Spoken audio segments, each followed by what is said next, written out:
Jackson, KNXX, Donaldsonville, and WDGL HD2 Baton Rouge. This hour brought to you by Spencer Callahan Injury Lawyers, LA 21-12681, offices in Baton Rouge. Now, The Hunt Palmer Show. You are now listening to The Hunt Palmer Show on 104.5 ESPN Baton Rouge. Looking down the middle of the day. Live from the Mercedes-Benz of Baton Rouge studios. This is Hunt Palmer.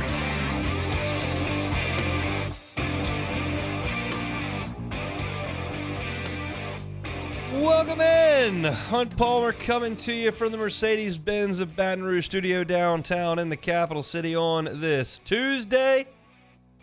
Got Casey Gaines and Jacob Beck back there on the ones and twos. Appreciate you hanging out with us the next couple of hours. Plenty to get to. Our normal Tuesday staples. We'll have Glenn West and go 24/7 in 30 minutes. We'll have Sharie Aack from WDSU on the Saints and the Pelicans coming up at 2:30. That's what we always do, but a couple of trending topics of the day. Had an arrest down in New Orleans last night we'll talk about. In the next segment, I want to talk about the surprises and disappointments in this LSU football team over the last 8 weeks, now that we can kind of reset with the bye week. So we'll get to some of that. I've got my thoughts on the Major League Baseball happenings yesterday. The top of hour number 2, I'm going to basically go through what I believe to be the entirety of the college football playoff picture. I feel like I can boil it down pretty simply, and I think it's pertinent discussion down here in Baton Rouge. There are probably plenty of people around the country who think that's a waste of time to talk about with LSU, but I will kind of paint that entire picture coming up 1 hour from now at 2 o'clock. So hang out with us here for the next couple of hours. Appreciate you being here, whether it's on the radio or in YouTube. We're a bunch of people hanging out in the Bayou Ford chat each and every day. By now, you probably know that Chris Olave was arrested last night in Kenner. The reports say that he was driving 70 miles per hour in a 35. He was arrested and released. His brother took to Twitter and said, hey, he was coming back from CBS. No big deal. And look, now that this situation is over and that no one was hurt, and that Chris Olave was proven not to be under the influence of anything, just driving too fast, we can sit back and say, okay, nothing significant happened here. Is it really stupid to go 70 miles an hour in a 35-mile-an-hour zone? Yeah, it's really stupid to do that. Did anybody get hurt? No. We feel like we got some lessons learned here, hopefully, and you just move on. It's not something that I'm going to spend a lot of time talking about. And if the Saints were undefeated at this point in the calendar, this would be just nothing. And it may be just nothing. But I remember being on these airwaves probably 3 years ago and talking about organizations in the NFL and which ones were strong and built on solid foundations and felt like they had staying power, and which ones were just perpetually brutal because they couldn't get things figured out. And it's not hard to point to them. Steelers, pretty solid organization. Things run pretty good over there. I would say the same thing about San Francisco for the most part. Seems like a strong organization. Houston can't figure anything out. They're all over the place. They're hiring coaches left and right. They got GMs left and right. They're switching quarterbacks. Like that thing's a grease fire. Things in Chicago have been terrible for a long time. Like, you know which organizations generally have it together and which ones don't. And it usually goes a little bit further than, hey, they got a pretty good quarterback this year. It's an organizational strength that you point to. And for a long time, I really felt like the Saints fit into that category. The Benson ownership had put its roots down in New Orleans. You had gotten by Katrina. You had a head coach and a general manager that had worked together very, very well. And, of course, you had a very, very good quarterback. But you even had a couple of years there where Drew got hurt, and the Saints were still winning some games. Teddy was winning games. Taysom was winning games. And I was going, man, this thing, Drew's awesome. And he's one of the 15 best quarterbacks to ever play, and you could argue far better than that. But he's one of the greatest players to ever play the position. But this organization is really, really strong just in terms of its structure. And Chris Olave breaking the speed limit does not in any way compromise the Saints organization as a whole. These two are not connected. But it did just get me thinking about the way things sit right now, because Chris Olave doesn't appear to be super pumped out there anyway. And we know about the routes that are being broken off and Derek Carr and him not being quite on the same page. And I have my thoughts on that we'll get to here in a second. But Michael Thomas is taking to Twitter and saying that Derek Carr's eyes aren't going to the right place and responding to a Nick Underhill tweet. And you can't feel super awesome about where Dennis Allen sits right now with his body of work as a head coach. And it's not a totally unmitigated disaster. It just feels very shaky, very, very shaky. And that feels like maybe a bigger issue than throwing too many fades in the end zone and not scoring in the red zone. Like, is there a bigger picture here of things that we need to be concerned about? Let me speak to Chris Olave and not running the route briefly. I've seen the video that you've all seen. I've seen Derek Carr's reaction. I've seen the press conference footage. I've seen all of that. And I understand that on this play that Chris Olave runs the go route on, his job is to occupy the safety so the players can work underneath him with some more space. And he's not part of the progression. He's not part of the read. They're not going to throw him the football. He is a decoy running this go route. I understand that. I just don't necessarily accept a blanket statement that says this guy who's lined up as an eligible receiver is in no way a part of this route after he runs 15 yards. That doesn't hold any water to me. I never played high school football. I never played college football. I did not play in the NFL. So I've never been in this situation, but it seems to me like, hey, if we've only got 4 guys out here that can make a catch, they all should be available to catch the ball on this snap. So if the play design is for Chris Olave to run a go route and occupy the safety, then run a full-speed go route and look back for the football. I don't think your job is done if you run 15 yards and then loaf. And clearly, the notion that this route is in no way part of the progression is not true, because Derek Carr literally threw the football that way on the play. Now, you want to say it's a terrible decision to make the throw because it's in double coverage? I'm not going to argue with that at all. I think it is a terrible throw to make that throw into double coverage. And it's bad that the receiver's not running. And it's bad that they're not on the same page. And it's bad that Derek Carr's reacting that way. And it's bad. It's just the whole thing is bad. And I've had this show now with Jeremy and then Solo for better than 2 years. And I've just never been harder on the Saints than I'm being right now. Because of all these things, it doesn't seem like a lot of people are happy. I hear words in press conference like guys need to get locked in, and we need to get on the same page, and guys need to handle their responsibilities and handle their business. And I'm thinking like, man, this is an organization that I thought had a great culture, and I'm just not sure that it's not buckling right now. And it buckled when Sean Payton was there, and they went 7-9. But look, they cut the fat. They were sending guys packing, taking on dead money. They were going to make a concerted effort to bring in guys who fit the culture and made it work. And I have no information regarding how Chris Olave fits in the locker room. My gut is probably pretty good. He's a hell of a player. He had a great rookie year. He's had a good start to his first year, his second year. He probably fits in pretty well. And I have no information suggesting that he's not a great dude. Again, I'm not that concerned now that it's over that he was driving 70 miles an hour. It's just stupid. And I wish he would run the play out, but that's a really easy fix. But it just feels like this whole thing is a big picture issue. I don't know how well Derek Carr is fitting in, and I know that there's yelling and screaming going on, and frustration can be a good thing. Tom Brady ripped and berated people for 20 years. Peyton Manning got all over Jeff Saturday one time. There's a commercial made out of it now that says, hey, play center and snap the football. Intensity is a good thing. And losing which they've done 4 out of 5 now, magnifies struggles and issues. So I am willing to sit here and say that we could look back 3 weeks from now and suggest maybe things are moving in the right direction. I'm not closing the door on that. What I am going to stand firm on is I don't feel great about this. I don't feel great about Dennis Allen. I don't feel great about some of the decisions the Saints have made in the draft and free agency. I don't feel great about the fact that their first-round pick from last year is being quit on, basically.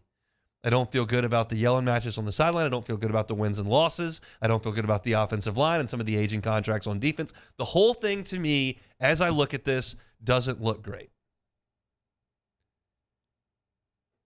And that's just really hard to fix. It's easy to cut a couple guys. It's easy to restart in free agency and go grab 3 or 4 guys and add a few draft picks. And it's easy to fire the head coach. But when it just feels like there's so much shaky, it feels bad. And trust me, I am well aware that I sat right here in this exact chair and told Saints fans 48 hours before their season started, man, when I look at this division and I look at this Saints roster and I look at what they are, like, I think this has got a chance to be a really solid season that ends in January with really meaningful games. And again, I'm not picking the Saints to go to the Super Bowl, but I think they've got a chance to win a playoff game at home and do something that's really interesting and fun to get rallied around this year. I said that 8 weeks ago. And I just feel completely differently now. We'll get Sharif's thoughts coming up in the second hour, but it just feels like things are in a bad way in New Orleans. Let's really hope they can rally around things, find something offensively, keep playing really good defense, and win 3 of your next 4, and we'll have a different conversation. That's just how I feel right now today. And it has very little to do with the fact that Chris Olave was speeding, but it just allowed me to kind of reset, and I just don't feel like much positivity is coming out of the facility down there with the black and gold. So we'll see. Still plenty more to get to here on this Tuesday edition of the Hunt Palmer Show. I want to remind you we always have sports trivia at Pluckers on Tuesday nights. Tonight, 8:30, we'll be watching some baseball. NLCS Game 7 will be on. You can come on out, bring a team, do some live action trivia. You can win Pluckers gift cards, drink delicious cold beers, awesome wings. It's always a good time. So 8:30, Nicholson location. Sports trivia, we have you out of there by 10 o'clock. Always fun on Tuesday, so hope to see you out there. I want to, again, go back and kind of put myself in my shoes that I was in August and understand kind of how I felt about this LSU football team and tell you what I'm surprised by at this point and what I'm disappointed in at this point. Try to go a little bit deeper into the weeds and just, hey, they're really good on offense and the defense needs to really figure it out. I try to do a little bit of that. We'll get to that next. You are now listening to the Hunt Palmer Show. LWCC is Louisiana loyal, elevating and celebrating champions of Louisiana. Marucci Sports, a champion of Louisiana, born right here in the capital city of Baton Rouge, in the backyard, making a few bats. All of a sudden, you got sluggers all over the major leagues using those bats every single night. But they're not just a bat company. They got a lot more to offer over at Marucci. They've got the Baseball Performance Lab, which has done a great job of attracting talent from all over the country to Louisiana to work. It's kept elite talent in Louisiana to work. And they've been a boom for the tourism industry as well. They do the Marucci World Series every July here in Baton Rouge. Thousands of youth athletes, coaches, parents show up and help us out here in the state of Louisiana. Marucci Sports is a champion of Louisiana. If you know of one, nonprofit, business, person, whoever it may be, nominate them at lwcc.com/champions so that they can be a champion of Louisiana and LWCC can tell their story, and we can do a small part in helping that. Marucci Sports is a champion of Louisiana. LWCC is Louisiana loyal. Our listeners fire off their opinions on the jimsfirearms.net hotline at 499-1045. Keep listening for your next chance to shoot us your thoughts with the jimsfirearms.net hotline on 1045 ESPN Baton Rouge. Bayou Chrysler Dodge Jeep Ram is celebrating Ram Power Days with $15,000 off MSRP on new 23 1500 trucks, $15,000 off, and a 1 million mile warranty. Plus, we'll pay your trade-off regardless of what you owe. The crew at Bayou Automotive is going to do right by you. It was a humid day, barefoot children play, looking for that summer shade. Town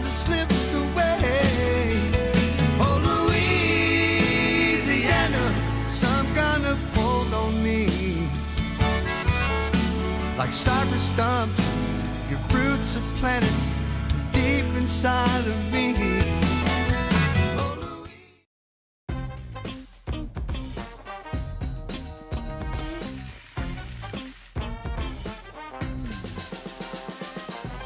The best kept secret in town is out. Discover Tallulah at the Renaissance Hotel on Bluebonnet.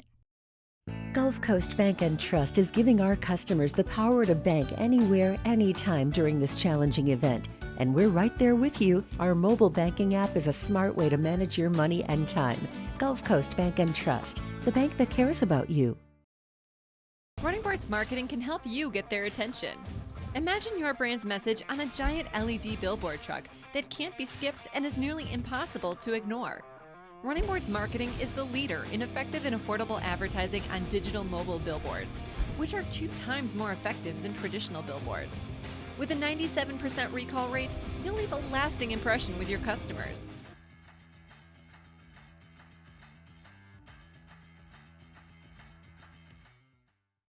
Gulf Coast Office Products is a nationally recognized Savin office equipment dealer based right here in Louisiana. Over 100 employees strong, Gulf Coast has the boots on the ground to support all vertical markets from education, engineering, legal, and finance. With the latest in office technology from desktop to production segment units, Gulf Coast and Savin have the perfect fit for you. Call 225-756-2644. That's 756-2644 for Gulf Coast Office Products.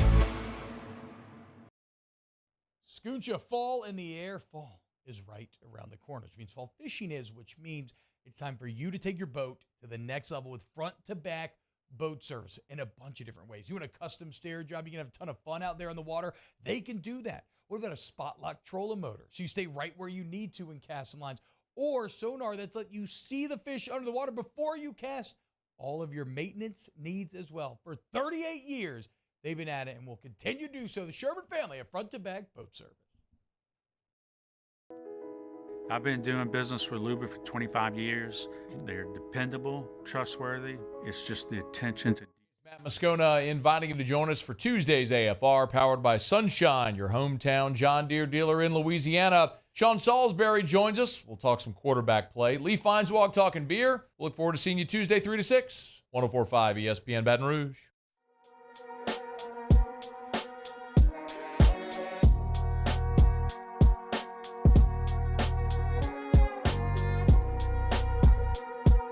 You're listening to the Hunt Palmer Show on 104.5 ESPN Baton Rouge. Hope your work week's off to a good start. Tuesday edition of the Hunt Palmer Show. We'll have Glenn West with us talking Tigers in 13 minutes. I'm going to talk a little Tigers here. I'm just going to take myself back to August and my feelings on what I expected to see from this LSU team. And now that we're 8 weeks in, you've got a week to reset with the bye week. I'll just kind of tell you what has surprised me with this LSU team and what has disappointed me. And we'll do it on each individual side of the football. Of course, you're all very well aware that the offense has been awesome. They're leading the country in about just every category. And the defense has had massive, massive issues in multiple games and has, quite frankly, been the reason why LSU is in the position that it is when you can't get any stops in Oxford. So it's trying to go a little bit deeper than that with just some of the things that I really thought based on what we saw last year and then what we saw a little bit in fall camp. On offense, in terms of surprises, I really did think that Josh Williams would be the lead back on this team once we watched fall camp.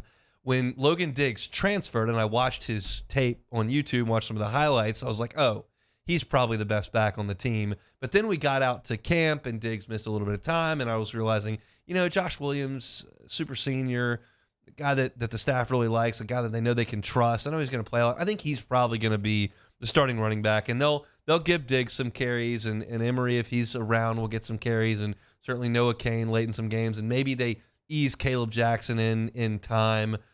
That's kind of where I thought it was going. Of course, the first play of the season, they throw a pass to Trey Bradford, and I'm going, well, it shows what I know. But I thought in camp that Williams would be the lead back, and it turns out that Diggs very much is the primary back. And I am surprised. I wouldn't say stunned, and I'm happy, but I am surprised at how quality LSU's downfield passing game has been. we all look at some players over the course of their career that have developed and become great players that weren't maybe their first time out, and you hope. Charles Handegriff talked a lot about Jason Campbell at Auburn and finally how it finally clicked for him in his final year. And, of course, the famous example here would be Burrow, but even Mettenberger wasn't great as a junior and threw for 3,000-plus yards as a senior and was excellent. It's not common that guys really improve 2-3 years into their career when they've been a full-time starter. Sure, guys can come off the bench and become contributors, but usually by the time you've played for 2 years, you kind of are what you are. But Jaden's made big improvements. After being a 3-4 year starter, he's even taken his game to another level. And that's been awesome to see. I mean, you could look out west and see Bo Nix as well and kind of paint them in the same light. Highly recruited guys who were starters early in their career, made some plays, had some inconsistencies, but have moved on to another place and elevated their level just incredibly high. And that's a little bit of a surprise to me that Jaden has been as good as he has been. Although we saw it some last year. You saw it against Florida last year. Like that guy is the same guy that we've seen this year, taking shots down the field, making teams pay with his legs, hitting deep shots, throwing the ball over the middle with accuracy. Like, it's just been really, really good. As far as disappointments go on the offensive side, it's difficult for me to point to a disappointment on this offense outside of maybe the second half against Florida State. You had Malik slip, and you threw a pick there. You didn't protect necessarily as well. But outside of that, like, what could I point to that's been disappointing? The line has played great. Malik Neighbors and Brian Thomas and Kyron Lacey have been awesome. So has Mason Taylor. You found Logan Diggs. Like, there's just not a lot for me to point to that's disappointing outside of 4 drives against Florida State. That's pretty impressive through 2 months. Now we go to the defense, and I'm transporting myself back to how I felt about things in August, and I did think that the secondary might have some issues. That's pretty well documented that I said that multiple times. I'm still a little surprised that Ashton Stamps kind of worked himself into the starting position. Now, Denver Harris has been in and out. Deuce Chestnut's been in and then very much out. And then LaTerrence Welsh got hurt. And so you really didn't have any other options besides Stamps at that point. But I would have looked at LSU's depth chart when they reported to camp and gone, okay, they like Zy Alexander. Denver Harris is probably their number 1 corner. Deuce Chestnut, probably their number 2 corner. I think that you'll probably slide Greg Brooks down to play a little bit in the slot. Sage Ryan can do that as well. Maybe LaTerrence Welsh factors in a little bit. And I could have rattled through like 7 or 8 guys that I would have had before Ashton Stamps. And Javian Toviano would have definitely been one of those as well.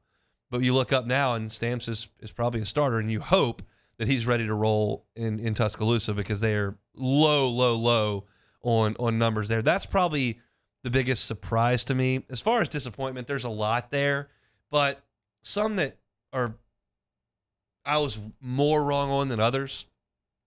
I definitely sung the praises of what this front 7 could be in August. You look at Mekhi Wingo returning back off an All-American season. You look at Mason Smith returning. You understand that they bring in Ovi Agofu and Braden Swinson on the edges, and you still got some guys like Savion Jones and Deshaun Womack and Quincy Wiggins. Like, I felt like that group with Harold Perkins and Greg Penn and Omar Spates, like that looks to me like a veteran group.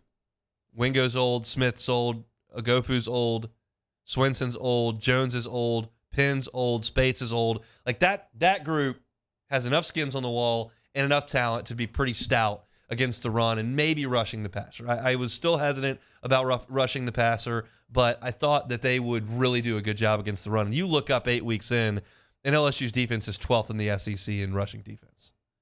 That I just have whiffed on. Now maybe they get better, but to this point, I've kind of whiffed on that.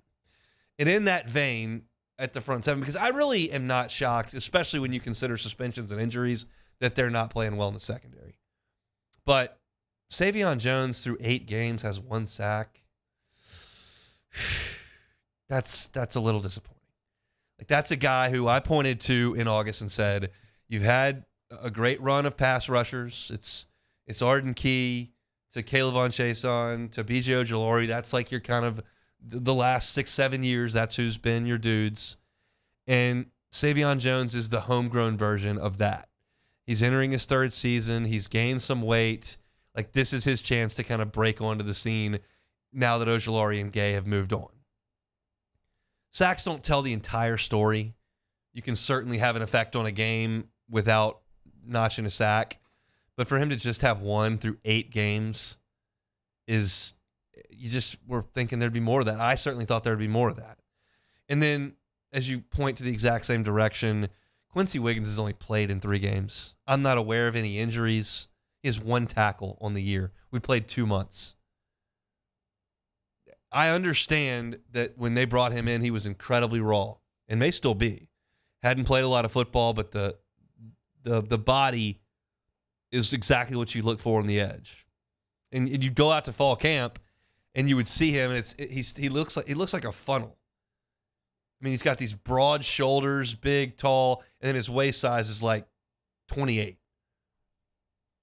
A little bigger than that, but you get the picture. I mean, he's got such a gift, but there's just some coaching that has to take place. And I'm not giving up on Quincy Wiggins. That's not the point of this segment at all. I'm just telling you that, like, when I look statistically at a guy who I didn't figure to be a big impact player last year, but I thought this would be the year that, okay, you move on to the NFL, Ali Gay and B.J. Ojulari. Who's next up? Like, Quincy Wiggins would have been one of the names. Now, they brought in Swinson and Agofu to be veterans out there, and Savion Jones certainly was, and you've got some new blood in there with Deshaun Womack. But I just, 1 tackle at Halloween, that's a little surprising to me. Now, again, there may have been an injury that I'm not aware of. I just know he's not out there. I don't live and die with the injury report every week because I just don't know that coaches are beholden to that, and it's not an affidavit. You don't have to be correct in everything you put in the injury report, but that's a little bit disappointing to me at this point. So that's just kind of a reset. I remember a lot of things that I say, and then I just kind of try to own up when things are way off. And I was way off on a lot of things with this team. Now, I got a couple things that I thought, and they ended up being proven true to this point. We'll see what happens in Tuscaloosa. But that's kind of the biggest picture things. If you're in the Bayou Ford chat, and you got your thoughts on your biggest surprises to this point on this team that you were wrong about in August, or your biggest disappointments that you were wrong about in August, I'm all ears. And we'll maybe read some of those at the end of this hour. May I ask the same question to old Glenn West of Go 24/7. He'll join us next. The Hunt Palmer Show. One Bath and Closets. OneBathAndClosets.com is that website. David Duvall and his team in the game, remodeling, redesigning bathrooms and closets for 30 years. You do something for 30 years, you probably got a pretty good idea of what you're doing. If you look in your closet every morning, you just don't have enough room. You got suitcases stuffed somewhere. There are shoes you can't match up because they're all over the place, cramming things in there.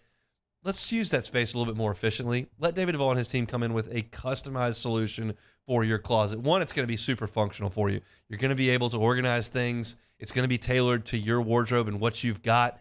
And 2, it's going to look beautiful. He's going to do great work aesthetically in your home, because closets can be sometimes not the most sightly things. David Duvall and his team can change that. Get that free consultation. Go to onebathandclosets.com. Get the consultation. Look at some pictures of their great work. Read the testimonials, and check out their financing options. They can help you get this paid for over time with great financing options at One Bath and Closets. Check out that website, onebathandclosets.com. In times of need, get a full list of phone numbers, websites, and other important emergency information on the Demco Stormwatch page at 1045ESPN.com.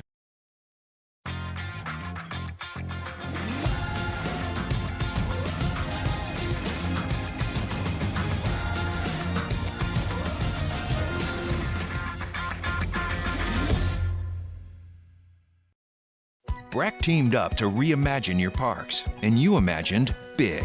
With your help, we went to work, creating 12 beautiful community parks across the parish. A family-sized water park, miles and miles of trails, and parks just for your dogs. There are more places to splash, to explore, to run wild, and even soar. You imagined, we delivered gold. Brack, your #1 park system in the nation. When it comes to ending cancer, we push forward, always working together for you. That's why our cancer experts at Ochsner have clinically integrated with MD Anderson Cancer Center. This means advanced cancer care, including access to life-saving clinical trials and integrating care to treat the whole you. Introducing Ochsner MD Anderson Cancer Center. Long live you.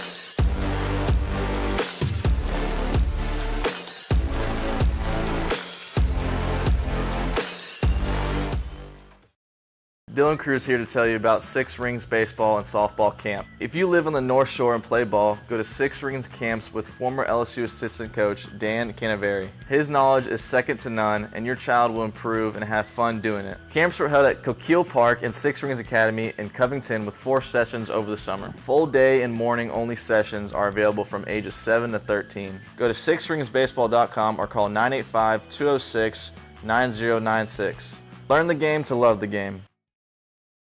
Running Boards Marketing can help you get their attention. Imagine your brand's message on a giant LED billboard truck that can't be skipped and is nearly impossible to ignore. Running Boards Marketing is the leader in effective and affordable advertising on digital mobile billboards, which are 2 times more effective than traditional billboards.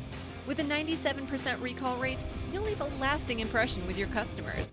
Kate Voisin inviting you to join me and the coaches Todd Black and Jimmy Roy for the next edition of Louisiana Prep Weekly. Our special guest will be Dutchtown head football coach Guy Mastretta and his staff. Live from Walk-Ons in Prairieville, it's Louisiana Prep Weekly, Wednesday night at 6 on 104.5 ESPN Baton Rouge.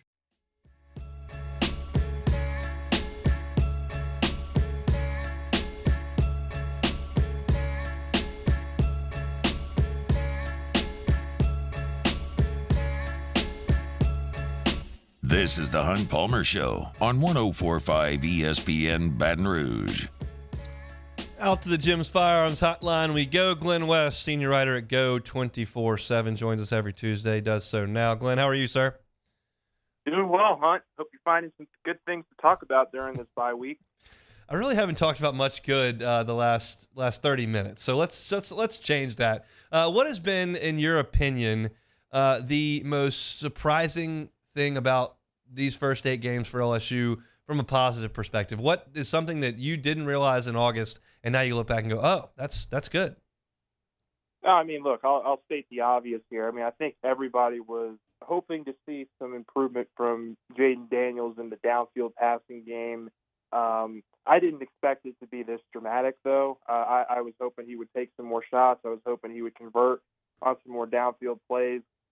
He is hitting these deep routes and these go routes, these deep parts of the field with just extreme precision and accuracy that I just didn't expect. I mean, he's, I think, completing 75 or 78% on his deep throws of 20 yards or more this year, which is just one of the many leading stats that he has throughout the entire season as college football's most prolific yards getter, I guess, this year so far. I mean, he's been just absolutely tremendous. I mean, it's been obviously a huge reason for LSU's success has been his development as a passer, especially in the deep part of the field and creating those explosive plays. It's really helped open up the other part of his game that is really electric, in my opinion, which is the run game. And you know, teams have been very, very cautious now that they know that he can beat them with the deep ball. And so when they drop a couple extra guys in coverage, if something breaks down downfield, he's just able to, you know, scamper for 10, 15, 20 yards, maybe even more, and just make guys miss that way. So from a positive perspective on the offensive side, I would absolutely have to say it's the way that Jaden's been playing. He's been a Heisman level player for several weeks now. Don't expect that to change here over the final 4 games. And Brian Kelly said it yesterday, when you've got a player that is playing like Daniels is right now, he can keep you in any game and competitive in any game of the season. That's certainly been true since that week 1, but he's just been absolutely fantastic, and I would expect more of the same to continue from him over the final 4 games. Is there anything you missed on that's been a big disappointment outside of just the defense as a whole? Well, I mean, as the defense as a whole, I would probably say that I think a lot of people were probably highest coming into the season on the defensive line, and just the sheer bodies that they were going to have on that front, and the mix of talent and veterans and young pieces that they could really mix in with that rotation there. You're still waiting for some guys to come along. I think Mason Smith has shown you over the last couple of weeks that he's starting to find his form a little bit more. If they can get a second half resurgence or a second half, final 4 game surge from him on the defensive line, I think that would be huge for this group. So I would probably say the defensive line was maybe the part that I expected to maybe be a little bit more consistent on the defensive side of the ball. But look, I mean, they're showing some improvement, and the mantra for several weeks now that I've had is if you can get this defense to be average, the offense will take care of the rest. And I think that's kind of the trajectory that they're going towards. And certainly when you pitch a shutout, yes, it's against a team like Army, but I think it's just more confidence and momentum that you can continue to build with those guys. Do you think it's likely that LSU plays average defense the rest of the way? Oof, man, I think so. I mean, look, I think a lot of it hinges obviously on what happens here with the secondary. I have major concerns about the cornerback room and just what that will look like in 2 weeks. I mean, hopefully we'll learn some more from Coach Kelly today on the injury to Zy Alexander. But I mean, look, you've got Deuce Chestnut and Denver Harris, who were 2 of your big offseason acquisitions, who were healthy and active last week, and those were 2 guys that you were expecting to come in and possibly start for you. You've got J.K. Johnson, who's been out all year with an injury. Certainly the situation with Greg Brooks in the secondary has been well chronicled, and everybody hopes that he's doing well. But, look, I mean, they are very thin right now, particularly at the cornerback spot. You were looking at Jeremiah Hughes and Sage Ryan, and Javian Toviano towards the end of that game was playing corner, and they'd been having him at safety for most of the season. So, they really need to get healthy in the secondary. They need to figure out if a couple of those guys can get active, can get back on the coaching staff's good side, and maybe contribute, down the stretch here. And, we'll see if that happens. I mean, I hope, like we said, we'll talk with Coach Kelly this afternoon to kind of get updates on those guys. But right now I have major concerns about the secondary, and particularly the cornerback room, and just what that looks like over the next couple of weeks. Well, we'll hear from Coach Kelly 3 or 4 times from between now and when they take the field in Tuscaloosa. But what's your thought on that game as we sit here a week and a half out? Yeah, I mean, look, I think Alabama's trending up too. I mean, I think that Milroe has kind of settled in as a starter. I think he's shown that he can beat teams with his arm over the last couple of weeks. I think he's been a little bit more accurate with his throwing down the field as well. So I think he's going to be a quarterback that you have to, he's going to keep you honest. And defensively, you're going to have to scheme for a couple different ways that he can attack you. Obviously, the biggest thing here has been LSU defense and their kind of inconsistency to stop mobile quarterbacks. I mean, early on in the season, it was KJ Jefferson and Jordan Travis and a couple of these more mobile guys that were able to have some success against them. I would probably put Milroe in more of an echelon of those guys in the last couple quarterbacks that they faced in Auburn and Army. So I'll be interested to see how they kind of adjust with a mobile quarterback whose passing is a little bit more consistent. But look, I think that, this is going to be the big test. This is like, if you're a LSU fan, or if you're any kind of fan of this team, this is going to be the big test in terms of, Jaden Daniels and his Heisman campaign. You had we'll see if Brad Nessler pulls out that might be a Heisman moment quote, at some point throughout the broadcast on next Saturday. And I would expect that Daniels and the offense continue to click. But this is also going to be one of their stiffer defensive tests. That's something that Coach Kelly said yesterday on the Feinbaum show that I'm sure some people have gotten a chance to listen to. This will be a big test for them. And obviously that's kind of what you would expect this Alabama LSU game to be most years, even if those teams aren't both top 5. They're still very good teams right now, and both playing for a lot here as the season winds down. Glenn West is our guest. He's senior writer at Go247 for all your team and recruiting coverage. Go247. Y'all are going to hear from Matt McMahon. They'll have a scrimmage a week from yesterday, and they'll crank things up the following week. As you sit here today, what is your thought on the big picture, what this roster looks like as compared to the rest of the SEC and maybe as compared to last year's? Yeah, I mean, look, I think a lot of this hinges on a waiver decision, to be quite honest with you. They built this roster around the idea that they would have Jalen Cook around to be kind of the initiator of the offense in the half court and be, kind of their lead guard. And right now there's still just a lot of uncertainty on whether or not he'll be eligible. I mean, I feel like I'm checking in once every 3 or 4 or 5 days with different sources trying to see if that waiver has gone through, if it hasn't gone through. And we're just a couple short weeks away from the season here. So I know that LSU must be feeling it. I know that they're probably preparing for some, for it to go both ways. But I think a lot of this hinges on whether or not he's eligible. If he's eligible, I think that this can be a 7, 8, 9 win team in conference play. I think they can be really, really competitive and be a middle of the pack kind of group.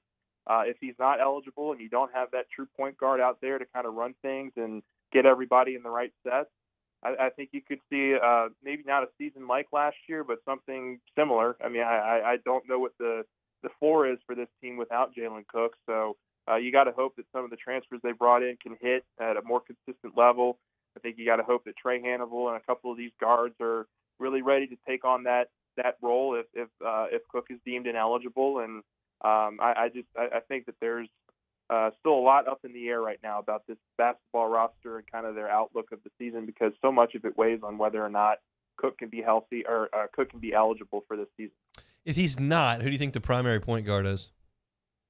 Yeah, I would probably lean towards Carlos Stewart, and Trey Hannibal is kind of the guys that would handle the ball for the most part. I think that Tyrell Ward and Wani Wilkinson are kind of smaller forwards that can also handle the ball some. And I think it's going to take a clean, collective effort. To be quite honest with you, there's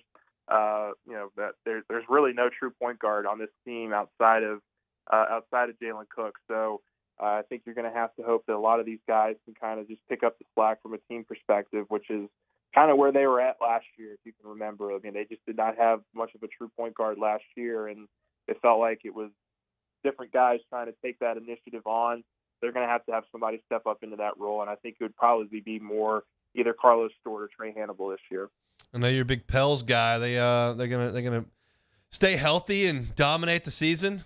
Just saw that Jose Alvarado's out for 2 weeks, so that's... Yeah, I mean, look, it's just more of the same. I mean, look, you got Murphy out, you got Alvarado down for another couple weeks. I've been trying to check out as much of the preseason as I can, because it's when the starters are healthiest, right? I mean, so like I don't know how much longer we're going to get a healthy Zion, BI, and CJ, so I'm taking it in as much as possible right now. But if this team can stay healthy, I think that they're a very good team. I just don't have much faith that's going to happen. So he's locked in on the preseason because that's when they're fairly healthy. That is Pels fandom in a nutshell. Glenn, I'll let you get to work. I appreciate it. We'll do it next week. All right, appreciate it, Hunt. Thank you. He is Glenn West, Go247. Loves the preseason because Zion's not hurt yet. If that's not the Pels in a nutshell, I don't know exactly what is. We appreciate Glenn for jumping aboard each and every Tuesday. He's gonna hear from Brian Kelly a little bit later, and Matt McMahon, I believe, meets with the media in 15 minutes, so may hear some of that. And if he says anything of note, we'll certainly cover it in the second hour of the show today. Appreciate you hanging out with us here on this Tuesday. Sharie Aack talking about the Saints and those Pelicans coming up at 2:30, 15 minutes from right now to kick off hour number 2. I've kind of boiled down the college football playoff picture at this point in the schedule. There are obviously a ton of variables, but I think it's a reasonable look. So we'll get to that 15 minutes from right now. Come back with us on The Hunt Palmer Show. You are now listening to The Hunt Palmer Show. Jump into the NBA action with FanDuel. It's America's #1 sportsbook. Right now, new customers can bet $5 and get $200 in bonus bets guaranteed. Plus, all customers get 3 months of NBA League Pass, courtesy of FanDuel, when they place a $5 bet on the NBA. That way, you can watch all the action as you bet on everything from the point spreads to player props. Best of all, you get paid your winnings instantly. So don't miss your chance to get $200 in bonus bets, plus 3 months of NBA League Pass. Just visit FanDuel.com/1045ESPN and tip off the NBA season right. FanDuel, official partner of the NBA. Must be 21 and present in Louisiana. New customer offer. First online real money wager only. Refund issues and non-withdrawable bonus bet that expires 7 days. All customer offer. $5 NBA wager required. A limit 1 per customer. Across both offers. Restrictions apply. Void wherever prohibited. See full terms for both offers at FanDuel.com/sportsbook. If you were a student having a problem and wants help, call 1-877-770-STOP. NBA League Pass. Local blackout restrictions apply. Our listeners fire off their opinions on the jimsfirearms.net hotline at 499-1045. Keep listening for your next chance to shoot us your thoughts with the jimsfirearms.net hotline on 1045 ESPN Baton Rouge. Bayou Ford is taking $10,000 off MSRP on select new 23 Ford F-150 trucks. And all new Bayou Ford vehicles come with a 1 million mile warranty. The crew at Bayou Ford is going to do right by you. His name was Cain. He had a horse along the countryside. I saw him ride. One day they found him. The world's leaders in obesity research, obesity medicine, and obesity science are right here. We're doing something that no one's ever done, or trying to answer a question that no one's ever asked before. Pennington is a real jewel when it comes to research. We are finding the solutions to the world's worst chronic disease, which is obesity. Louisiana needs Pennington Biomedical. Bayou Chrysler Dodge Jeep Ram is celebrating Ram Power Days with $15,000 off MSRP on new 23 1500 trucks, $15,000 off, and a 1 million mile warranty. Plus, we'll pay your trade-off regardless of what you owe. The crew at Bayou Automotive is going to do right by you.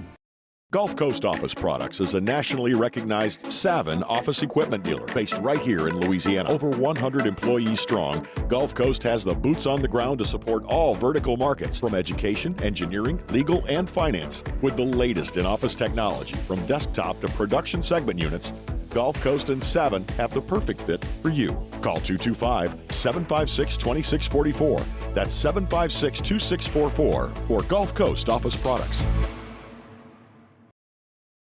Scooncha, fall in the air. Fall is right around the corner, which means fall fishing is, which means it's time for you to take your boat to the next level with front-to-back boat service in a bunch of different ways. You want a custom stair job, you can have a ton of fun out there on the water, they can do that. What about a spot lock trolling motor, so you stay right where you need to in casting lines, or sonar that's let you see the fish under the water before you cast? All of your maintenance needs as well. For 38 years, they've been at it and will continue to do so. The Sherman family of front-to-back boat service. I've been doing business with Luba for 25 years. They're dependable, trustworthy. It's just the attention to detail with our clients. Our folks have years and years of experience.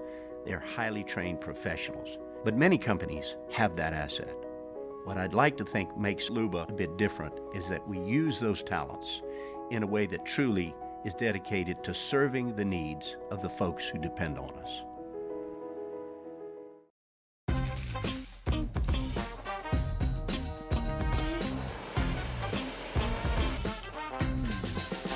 Coming up on Wednesday's OTB, Matt Flynn stops by for an hour of football and flestering. Plus, we'll continue to break down how the New Orleans Saints can look to right the ship. Off the bench, 7 to 10 a.m., 104.5 ESPN.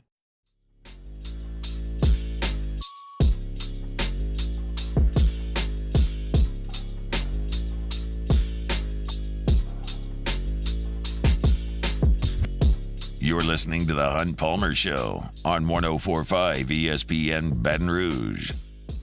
All right, wrapping things up here in hour number one. Yesterday, a lot of baseball, very little drama in the baseball. Aaron Nola just did not have it yesterday for Philadelphia. And you figured, as dominant as they've been at home, They were just waiting to get Arizona back in Philadelphia and just throw the knockout punch when they sent Aaron Nola out there. He's been their best pitcher, and he just didn't have it. As I mentioned, he goes 4 1/3, gave up 6 hits and 4 runs, 2 homers, his first 2 walks of the postseason, and he only struck out 4 guys. Just did not have his best stuff. And when you don't this time of year, it generally comes back to bite you. So Arizona just completely took the air out of Citizens Bank Ballpark with a 3 spot in the second inning, and they added to it in the 5th and the 7th. And when it was over, it's a 5-1 win to force Game 7 in that one, and that's surprising. Arizona's an 84-win team that only gets into the playoffs because of these new rules where they're allowing extra wild cards, which I approve of. The Cubs were very much in that race and didn't get it done, but it's a group of no-names in Arizona. It's just not a lineup that's got a bunch of guys that you would know. Christian Walker was a great player at South Carolina. Corbin Carroll's had a phenomenal year for them as a young player. They throw Evan Longoria down there at the bottom of the lineup, which is the biggest name on their team, but he's well past his prime. I mean, it's just not a team that's star-studded, but they run a lot, they're athletic, and they now have pushed this thing to the brink in Philadelphia. So tonight they'll throw this Fott guy out there who was fantastic last time and see if he can't get 8 more strikeouts. And then the Phillies are going to go with Suarez, who's been really good for them all year. Philadelphia is still a massive betting favorite in this game at -170. And in that ballpark, you would figure to really like their chances because they tend to hit the ball a long way in that ballpark a lot. They've got Schwarber, and they've got Harper, they got Real Muto, they've got Trey Turner. I mean, this is the group that should be the best team left standing in baseball, really. And they may be, but they're going to have to prove it over 9 innings tonight, and Arizona's kind of got nothing to lose. But at the same breath, you go, well, they do have something to lose. Their season could be over if they lose it. So for these two teams, I think the key is pretty quick. How do you play the first 3 innings? Do the Diamondbacks let the Phillies hit a big 2-run homer in the second inning and have Citizens Bank Ballpark on springs for the entire evening? Well, then you're probably going to be in big trouble. If Arizona can get up 3-0 like last night, well, you can quiet that place and you can create some tension and some nervousness, and in that way, the home ballpark may prove as a detriment to you. So should be an incredible game tonight between the Phillies and Diamondbacks. I'm still taking the Phillies. I'm not gonna try to be the smartest guy in the room here. They've been unbelievable in Citizens Bank all year long, including in the regular season, but more so in the playoffs. So I will take the Phillies. The winner will head to the World Series, and they will play the Texas Rangers, who polished off as improbable a series, I think, as you will ever see if we didn't just see it 3 years ago, where the Astros now have participated in 2 different series in the playoffs, one ALCS and one World Series, where the home team did not win a game. Did not win a game. That is so unlikely in really any sport. And I guess you would suggest that baseball would be the most likely sport, but still, to have that happen is nuts. And Adolis Garcia, pardon me for a second to do something while none of you care about, but I do have a microphone and I do have the autonomy to kind of say some things here. It brings me great joy that a guy that the St. Louis Cardinals shipped off for cash and kicked to the curb is the star of the postseason thus far. 2 more homers last night, 4 hits. Just an absolute domination of the series by Adolis Garcia, a guy that the team that thinks they invented baseball in the Midwest kicked to the curb. Beautiful. But tough for those of you that pull for the Astros to go to Texas and win all 3 games and then just need to come home and get a split against a team that you really don't like, and to have it go the way that it did and you lose 11-4 last night. Like that's brutal. Bregman did have the big home run. But they just and Alvarez was great. He got 3 hits. I mean, they got 12 hits in the game, but just not enough pitching. And I liked the Astros last night because I did not trust Scherzer, and I thought that Bruce Bochy did a really good job of getting Scherzer out of the game quickly after he gave up a couple hits and went to the bullpen, and the bullpen did enough. For those that are thinking my LSU terms when I talked about Nola, talked about Bregman, Travis Jankowski, I did not realize was still in the big leagues. If you don't know who Travis Jankowski is, he was Stony Brook center fielder back in the 2012 Super Regional, and he is still cashing checks in Major League Baseball. He got a hit last night for the Rangers coming off the bench at DH. I had no idea he was still around in Major League Baseball, but he is. The Rangers will play for their first World Series ever coming up on Friday in Game 1. Their opponent will be decided tonight. I'll take the Phillies in the bank. I'm not going to try to be the smartest guy in the room on that one. So that's a quick look at Major League Baseball. If you missed any of the first hour, catch it on demand. 1045ESPN.com's on demand tab, Apple Podcasts, Spotify, Google, anywhere you find your podcast, and also on YouTube, where you can find my opening segment on the Saints and just what the organization feels like as a whole. I'm just not very comfortable with it. If you'd like to hear what I had to say about that, you can go all those places I told you, or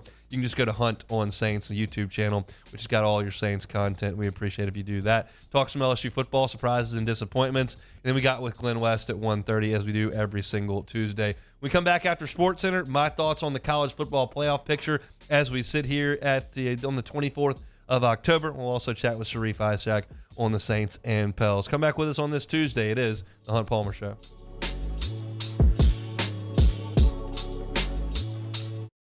Bayou Ford is taking $10,000 off MSRP on select new 23 Ford F-150 trucks.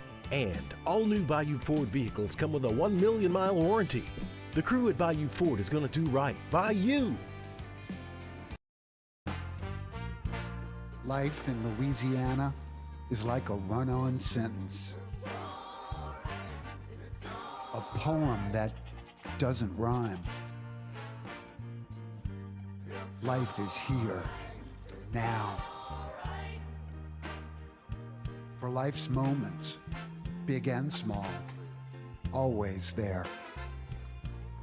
The right card, the right care. Running Boards Marketing can help you get their attention. Imagine your brand's message on a giant LED billboard truck that can't be skipped and is nearly impossible to ignore. Running Boards Marketing is the leader in effective and affordable advertising on digital mobile billboards, which are 2 times more effective than traditional billboards. With a 97% recall rate, you'll leave a lasting impression with your customers.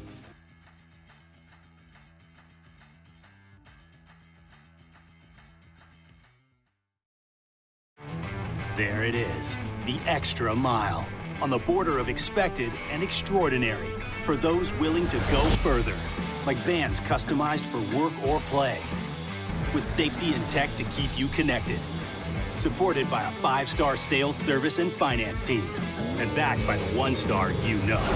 So go the extra mile. It's never crowded, because so few have what it takes to go there. Mercedes-Benz Vans. The Windsor Senior Living Community in Mandeville, Louisiana is a beautiful, vibrant apartment community geared towards seniors. They are nestled right in the heart of Mandeville, where seniors live a more carefree lifestyle in spacious apartments with the peace of mind that comes from having a little extra help. Call the Windsor at 985-624-8040 to schedule a lunch and tour. Come see how the Windsor can be your passport to peace of mind. Electricity is all around us, and our families depend on it. Every day is sparked by the power of a cold drink or a warm meal, a movie night, and a comforting light at the end of a dark hallway. From sunrise to sunset, playtime to bedtime, our team is ready to take care of your electrical needs. Even in the case of an after-hours emergency, the light in your life shines brighter with Mr. Electric. Dylan Cruz here to tell you about Six Rings Baseball and Softball Camp. If you live on the North Shore and play ball, go to Six Rings Camps with former LSU assistant coach Dan Canaveri. His knowledge is second to none, and your child will improve and have fun doing it. Camps were held at Coquille Park and Six Rings Academy in Covington with 4 sessions over the summer. Full day and morning only sessions are available from ages 7 to 13. Go to sixringsbaseball.com or call 985-206-9096. Learn the game to love the game.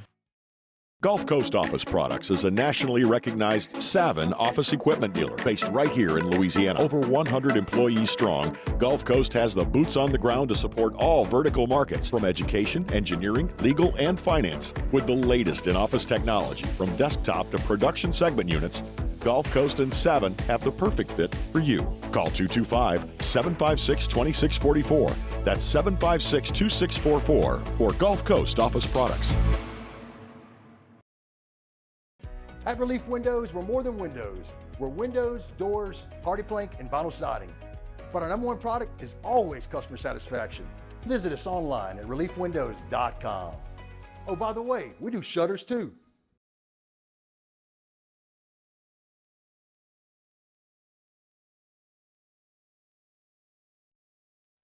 This is SportsCenter.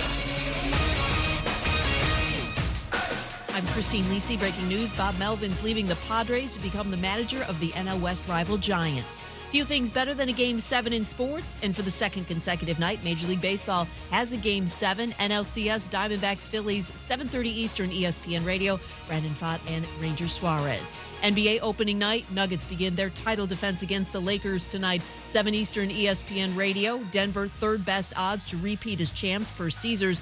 LA, sixth best odds to win a title. Lots to like about the Lakers, but it'll be tough to get out of the West, notes ESPN's Brian Windhorst. They've got size, they've got quickness, they can play fast, they can play big, they can play small, they can play quick, they can play slow. And then I look at the depth at the top end in the West is so hard that even though the Lakers are better, they could have a much better season this year and get knocked out before the conference finals. Not because they screwed up, but because the competition level's up. Brian Windhorst on Greeny. NFL, Cardinals put tight end Zach Ertz on injured reserve with a calf strain, so he's out at least 4 games. Home, auto, prized sports memorabilia. Whatever you need to protect, Geico can help get you covered. And with the award-winning Geico mobile app, you can get 24/7 claim support and on-the-go policy access. It's easy to Geico. Go to geico.com today. Ladies and gentlemen, may I direct your attention to something quite extraordinary? Now, the Hunt Palmer Show. The Hunt Palmer Show on 104.5 ESPN Baton Rouge. Live from the Mercedes-Benz of Baton Rouge studios. This is Hunt Palmer.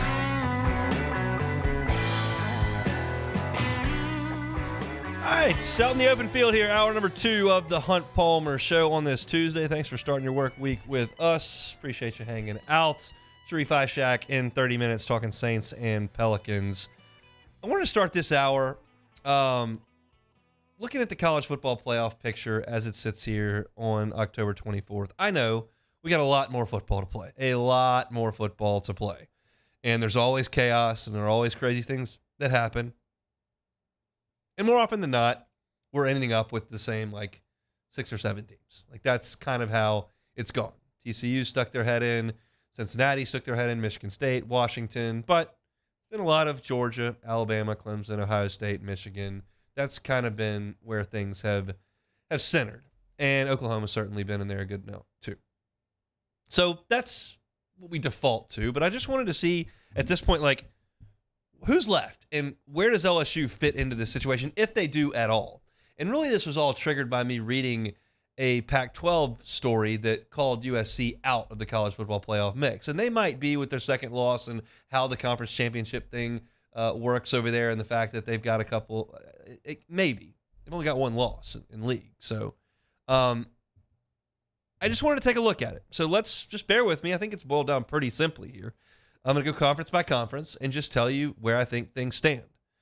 In the SEC, Georgia's unbeaten. They've still got Florida, Missouri, Ole Miss, at Tennessee. Those are reasonable football games. I don't think Florida's going to beat them. I don't think Missouri is going to beat them either, but Missouri's played well. Ole Miss going to Athens, you give them a chance. I mean, look, Georgia didn't play great against Auburn. Didn't play great against South Carolina. So, we'll see. Plus the SEC championship game. But I feel pretty good about Georgia than I think most people do, and you're going to give them the benefit of the doubt at this point. Bama's 7-1. They play LSU. They're at Kentucky. They play Chattanooga, and they have the Iron Bowl in Auburn, plus a potential SEC championship game, which we think they would need to win. Need to win to get in. If you're not a conference champion and you have 2 losses, I don't like your chances. So for Alabama, that's going to be their roadmap, obviously. LSU's 6-2. I still think LSU is in this mix. You give me LSU loss to an unbeaten Florida State on the road and you give me an LSU loss kind of at the gun at Ole Miss, but wins over Alabama and Georgia, which is what you would have, I think they'd have a chance. Now, we need to see the rest of the thing play out. And if I've got 3 unbeaten conference champions, there could be some issues. I'm not proclaiming that LSU's certainly in with that. I think they're in the discussion if they were to do that. And then Ole Miss is 6-1. They play Vanderbilt. They play Texas A&M in Oxford. They're at Georgia. They play ULM, and they're at Mississippi State. I'm not as prone to betting on Ole Miss here. I think that they will probably lose a game, at least, maybe 2. So, to me, Georgia is likely to make the college football playoff, and I think that LSU and Alabama are unlikely to make the college football playoff because I think that LSU and Alabama are both going to lose again. Bama may lose to LSU for their second loss. LSU may lose to Bama or to Georgia. Bama could go to the Southeastern Conference Championship game and lose to Georgia. I'm not saying that I'm giving Georgia that game or that they're significantly better than LSU or Alabama. I just feel that's the most likely scenario, that LSU and Alabama each lose another game. But that's where we sit in the SEC. There are 4 teams kind of kicking the tires. In the ACC, to me, it's just Florida State. They're 7-0. They're at Wake. They're at Pittsburgh. They play Miami, North Alabama, and at Florida. I think it's reasonable to expect them to go undefeated, and maybe they drop a game here or there, but I don't trust Louisville or North Carolina at all. Those are the 2 one-loss teams in the ACC. They're going to lose. So to me, the ACC is Florida State. I'm just not going to give Louisville and North Carolina the benefit of the doubt. The Big Ten is interesting. The whole West has 2 losses and is done, and they're also not very good at football. But Penn State against Michigan is in Happy Valley. Ohio State, Michigan is in Ann Arbor. So if Michigan wins at Penn State, Ohio State and Michigan are probably going to play each other as undefeateds, which opens up a lot of situations because the winner is going to be on easy street in the Big Ten championship game against some awful team from the West. The loser is going to be sitting there going, yeah, that's the only game I lost. Can I get in? Both may have a case. I think Ohio State and Michigan are very much in it. Penn State's got some work to do because they need potentially to get into a tiebreaker with the round robin deal if they can beat Michigan. I don't know. They're kind of on the outside looking in, but I can't rule them completely out at this point. Pac-12, Washington's the only unbeaten team left in the Pac-12. USC's got 2 losses. They could still get to the Pac-12 championship game, but it feels like they're trending in the wrong direction. Utah's got no quarterback. Cam Rising is not going to play the rest of the season. So Washington's remaining schedule as an undefeated at Stanford, who's not good, at USC, certainly a losable game, Utah, who I don't think is quite as good, and they have to come to Seattle. Then they're at Oregon State, who's number 11 in the country, by the way, and I don't know that I was fully aware of that. And then they play Washington State in the Apple Cup at the end of the season. I think a one-loss Washington and a one-loss Pac-12 champion Oregon, if they were to run the table and beat Washington in the Pac-12 championship, would both have a real case to get in. I think a one-loss Pac-12 champion probably looks pretty good on paper. Now, 6-1 Oregon State, their last 2 games are Washington at home and at Oregon. So those are probably the 2 best teams out there, and that's who Oregon State plays last.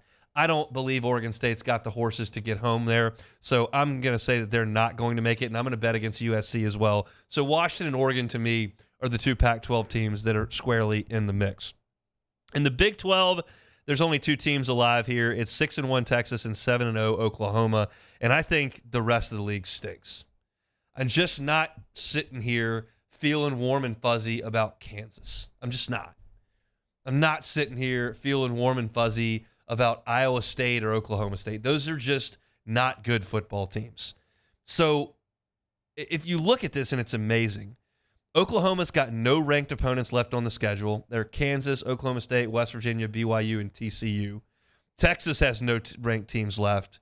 Like, it's a bad body of work for Oklahoma outside of being an undefeated conference champion. Texas, on the other hand, might get the fortune of that big out-of-conference win. They earned it in Tuscaloosa, which could be huge. I have been public about my thoughts on LSU, saying, hey, might want to ease up on those games, on scheduling those games, because right now, if LSU had played Rice instead of Florida State, the whole discussion's different. But you played Florida State. But this might be the inverse of that. Well, you took a chance. You went on the road to Tuscaloosa, and you won. Now, if you lose to Oklahoma again in the Big 12 championship game, and you're a 2-loss non-conference champion, well, then you get out. But if you start to get into a battle with the one-loss non-Big Ten champion that's in the Big Ten, or if you get into a battle with the 2-loss SEC champion LSU, well, now all of a sudden that win in Tuscaloosa looks pretty good. Now LSU can obviously match it. But what if Georgia loses the SEC championship game as an unbeaten? It's interesting, to say the least. So to me, how many teams are left? How many teams are left in this battle?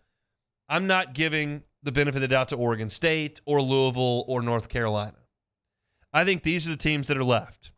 Georgia, Alabama, LSU, Ole Miss, Florida State, Ohio State, Michigan, Penn State, Washington, Oregon, Texas, and Oklahoma.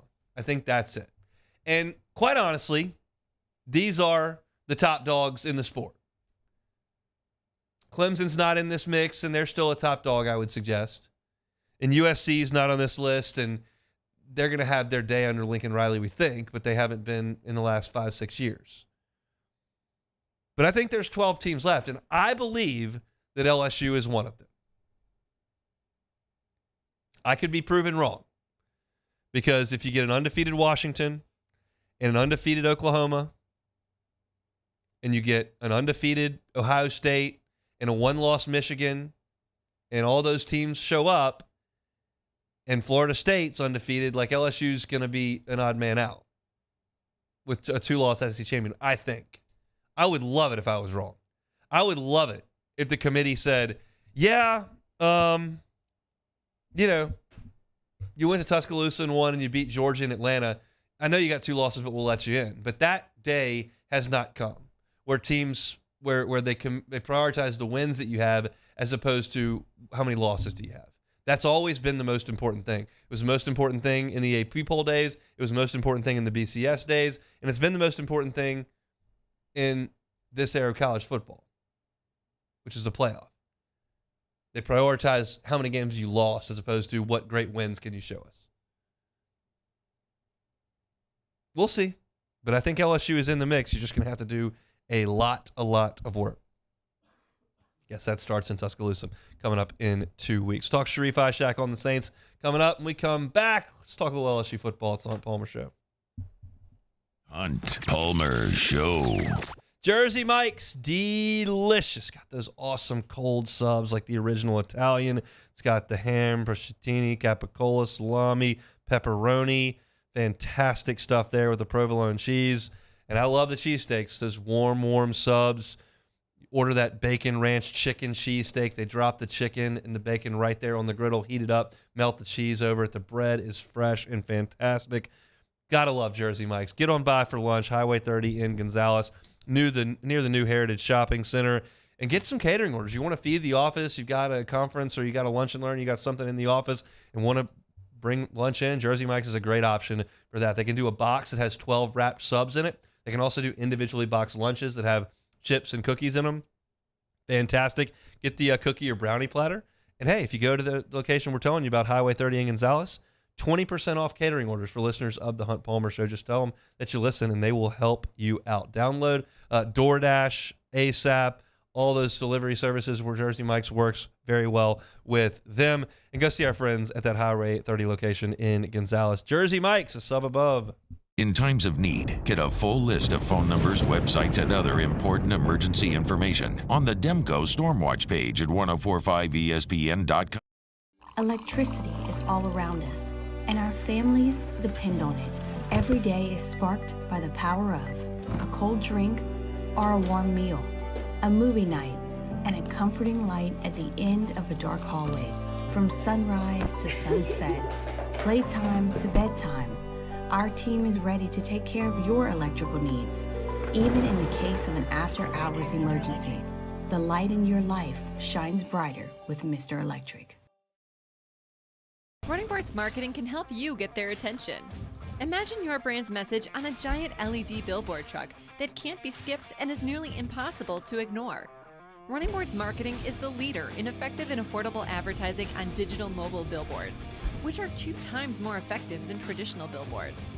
With a 97% recall rate, you'll leave a lasting impression with your customers.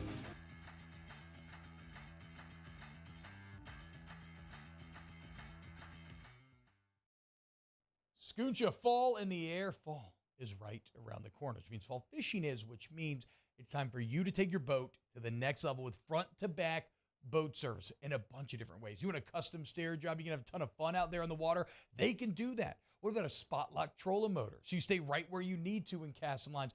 Or sonar that's let you see the fish under the water before you cast. All of your maintenance needs as well. For 38 years, they've been at it and will continue to do so. The Sherman family of front-to-back boat service. I've been doing business with Luba for 25 years. They're dependable, trustworthy. It's just the attention to detail with our clients. Our folks have years and years of experience. They're highly trained professionals. But many companies have that asset. What I'd like to think makes Luba a bit different is that we use those talents in a way that truly is dedicated to serving the needs of the folks who depend on us.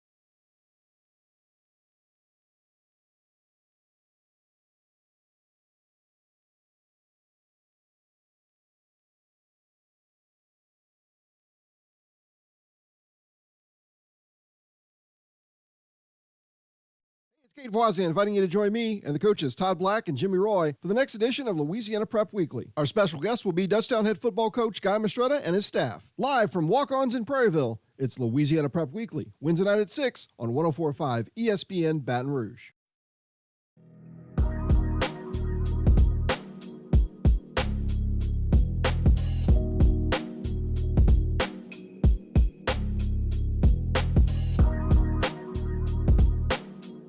This is the Hunt Palmer Show on 104.5 ESPN Baton Rouge. If you heard Glenn West with us in hour number 1, you realize that Ryan Kelly is going to meet with the media a little bit later today, and we'll probably get some sound from him, maybe some updates on some injuries and whatnot. But the sound that we have today is from postgame on Saturday, because I think that was an opportunity after a total blowout of a game and entering a bye week for the media to ask some big picture questions to Brian Kelly. A lot of times post-game press conferences are kind of tense, or there's been a dramatic game, or there's a lot of emotion involved, and there's not when you look at a game like that where it's so one-sided and decided well before halftime. You can get some good answers on some big picture topics, and Brian Kelly was asked about this season and how it is kind of mirroring what we saw last year. You know, we talked about it, after the Missouri game a little bit, hey, we're at 4-2, this is where we were last year, but we haven't since that time really talked about it, because that was kind of like, getting over the disappointment of, playing poorly. But it's really just been about, now playing with the right, mindset each and every week. And I think they're beginning to obviously grab hold of that.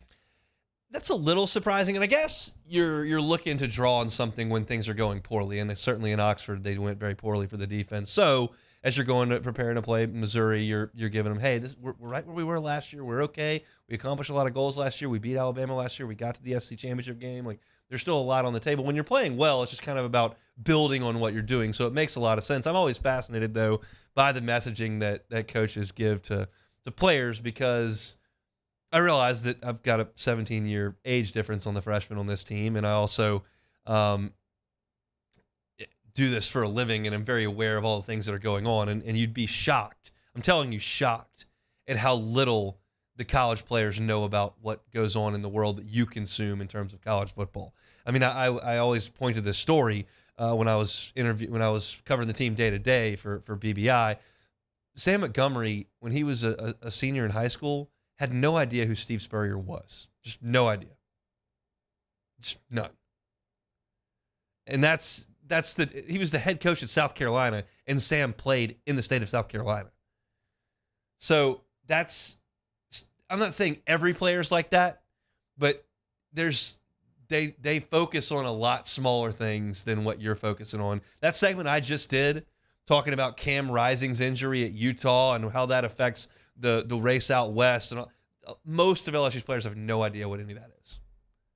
They can tell you who Jalen Milroe is, and they know that Georgia's won 2 national championships in a row, but they're not aware of like the big picture stuff. They just kind of take coaching day by day, understand assignments, watch film, and kind of move forward. But I think that the confidence level in this team is probably not derived from maybe last year. I think the confidence level in this team is probably derived on some of the things that they've done well the last couple of weeks, and that's really in part been, and it's been for the entire 2 months, has been the efficiency of the offense. You know, the offensive efficiency is one where, you look towards, one guy and then somebody else steps up. Last week Brian Thomas didn't have but 2 catches, I think, and then, obviously has an explosive night tonight. So we just have so many different options and so many different weapons, and the running game obviously was not something that we went to right away. We felt like throwing the football was the best way to move the football tonight. But then we come out with, we rushed for over 200 yards again. So I don't know if there's enough superlatives to talk about it, but it's balanced, it's physical, there's playmakers, and it's led by, a quarterback that's as hot as anybody in the country. And that's where the confidence in this team is going to come from when they take the field in Tuscaloosa. Because they know that anytime they step on any field with anybody, they've got as good a player as there is on the field and an offense that can hurt you a lot of ways, that scored a lot of points on everybody. And it's the same way that, Loyola Marymount would feel with that team in the early 90s, that, hey, we may give up 120 tonight, but we might score 140.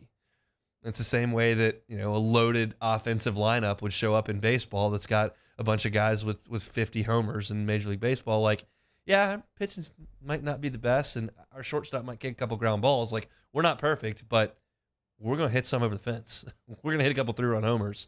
You better score 8 or 10 if you want to win. And that's this way this LSU team is built right now. And the defense hopefully is coming along. We'll find out in 2 weeks. But that's where the confidence is derived from. And Brian Kelly did ask, about the fact that when you do take the field and you do have number 5 taking the snaps, it's a pretty good feeling. Everybody can have their own, beauty is in the eye of the beholder, but he sure looks good to me.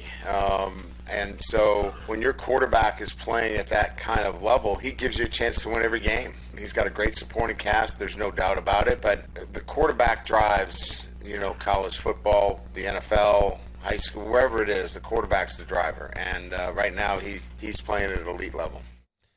I've felt really good about LSU quarterbacks in the past. Certainly Burrow, and that goes without saying. But I felt really comfortable with Zach Mettenberger out there throwing the football. I felt really good about Matt Flynn and Jamarcus Russell throwing the football. I felt great when Rohan Davey was out there.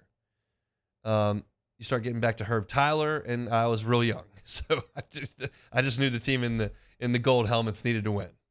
And I wasn't around for Hodson.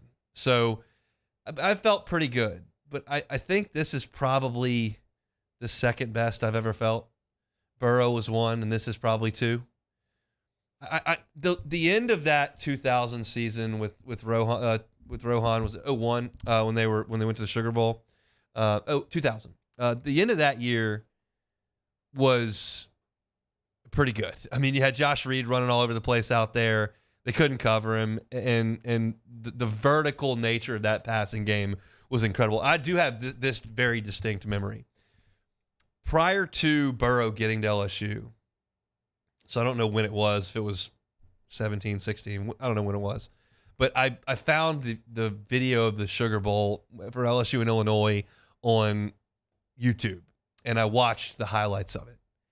And at that point, you had gone through a pretty sustained run of like really struggling with any efficiency in the passing game whatsoever. And I'm watching Rohan Davey sit back there and chuck the ball 28, 35 yards down the field routinely. Not like a shot here or there. Like most plays, the ball's traveling 15 yards down the field. And I was like, whoa, what is that?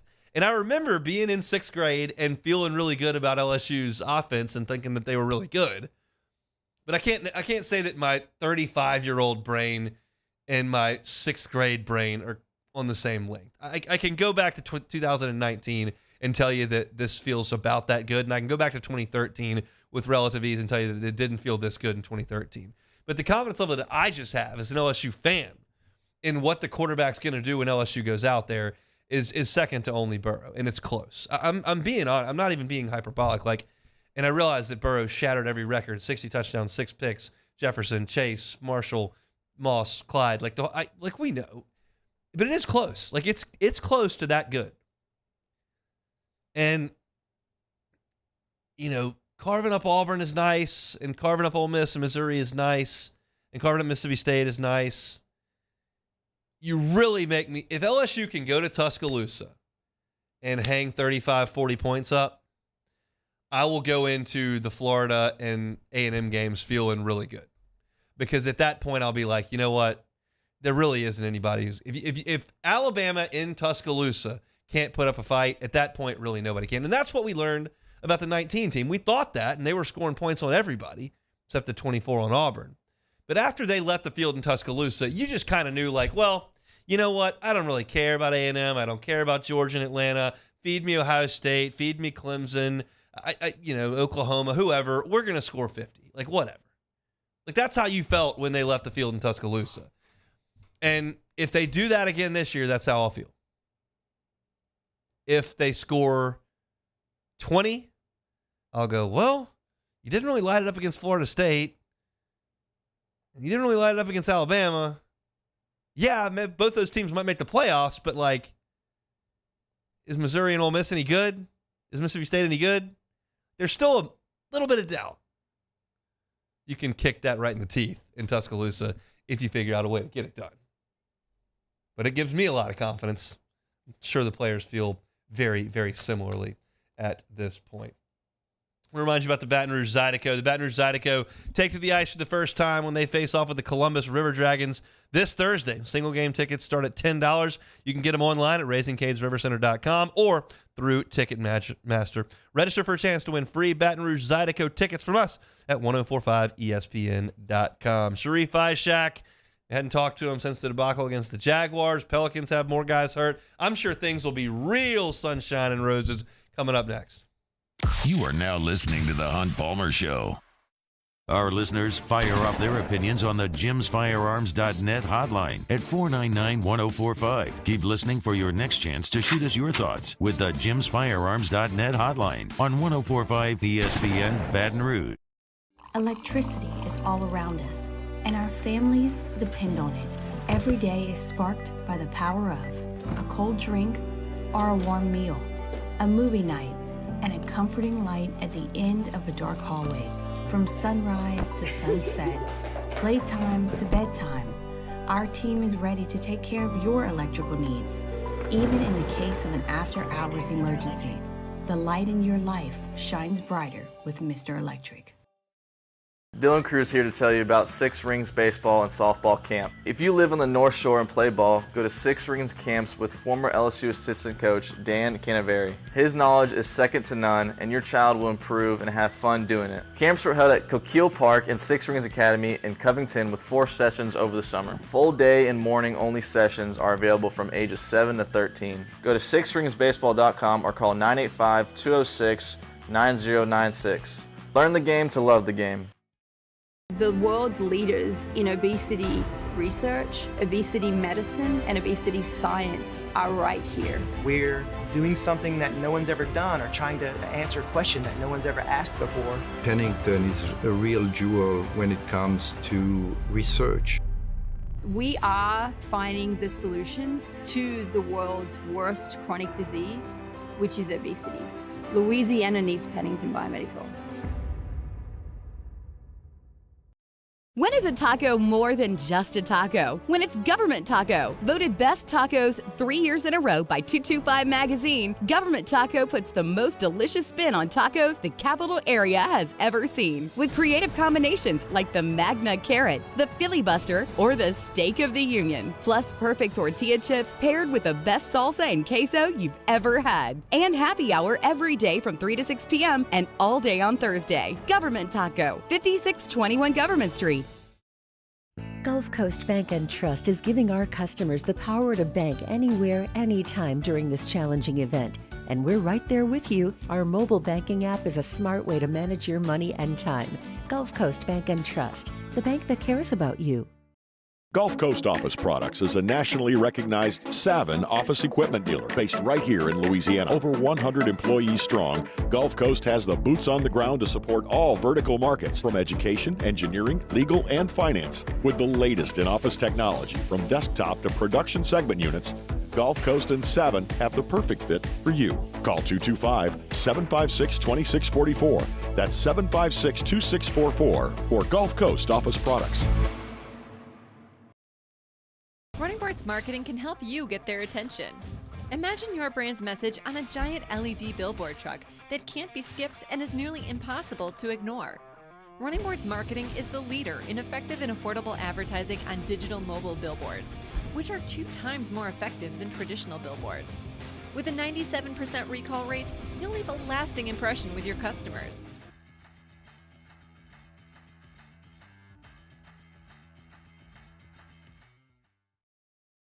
Scooncha fall in the air. Fall is right around the corner, which means fall fishing is, which means it's time for you to take your boat to the next level with front-to-back boat service in a bunch of different ways. You want a custom stair job, you can have a ton of fun out there on the water. They can do that. What about a spot lock trolling motor? So you stay right where you need to in casting lines. Or sonar that's let you see the fish under the water before you cast. All of your maintenance needs as well. For 38 years, they've been at it and will continue to do so. The Sherman family of front-to-back boat service.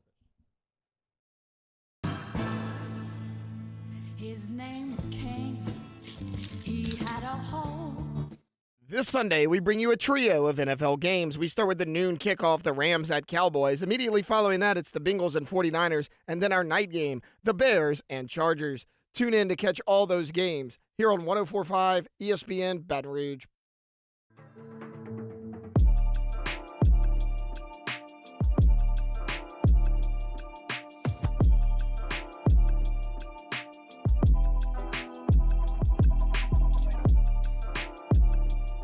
You're listening to the Hunt Palmer Show on 104.5 ESPN Baton Rouge. Let's get on to New Orleans. The Saints lost again. Got a guy arrested. Pelicans have more injury news. So what do you want to talk about, Sharif? You want to talk about Po' Boys, Mardi Gras, music? LSU is going to beat Alabama. That'd be really good. I would enjoy that. It's happening. Book it. Jaden Daniels, Heisman coming out party. He doesn't need one, but he's gonna let them know in Tuscaloosa. I would very much enjoy that if it were the case. I did not really enjoy watching the Saints play offense for the majority of the game against Jacksonville last Thursday. They found something late, but it wasn't enough, and they couldn't get it done. How do you feel about the Saints offense right now?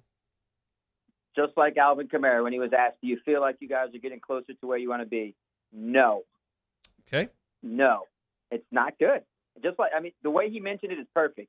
We can't start slow. We can't have issues throughout the game and then turn it on in the last quarter and a half. It just doesn't work like that in the NFL. This isn't, a directional school you're playing in college football. It doesn't work like that with professionals. And I just see there are just too many problems with this offense, huh?